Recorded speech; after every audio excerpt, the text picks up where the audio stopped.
Salam, xoş gördük əziz televiziya izləyiciləri. Yanvarın 20-si Azərbaycanda ümumxalq hüzn kimi qeyd olunur. 1990-cı il yanvarın 19-dan 20-sinə keçən gecə Azərbaycan xalqına qarşı qətliam törədildi. Mikhail Qarbaçovun başçılığı ilə Sovet ordusu, Müdafiə naziri Yazovun rəhbərliyi ilə 20 minlik ordu ilə Bakı şəhərinə soxuldu. Onlar sağa sola baxmadan qarşına çıxan insanlara atəş açıb qətlə yetirirlər. Bakı şəhərində həmin günü 147 nəfər öldürüldü, 744 nəfər yaralandı və sonrası günlər 841 nəfər isə həbs olundu qanunsuz olaraq.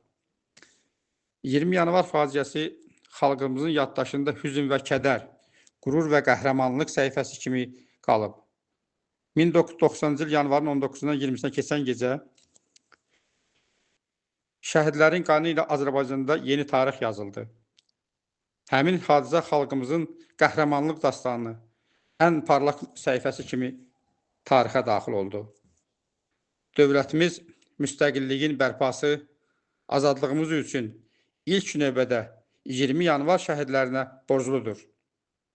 Mən Cinayət və Həqiqət televiziyasının rəhbəri olaraq həmin hadisədə qətlə yetirilmiş, şəhid olmuş insanlara Allahdan rəhmət diləyirəm, yaxınlarına can sağlığı, səbir diləyirəm və bildirmək istəyirəm ki, Azərbaycan xalqı heç vaxtı həmin qətliamı yaddan çıxartmayacaqdır. Sağ olun, sağlıqla qalın. Cinayət və Həqiqət TV İlxan Daşdiyev.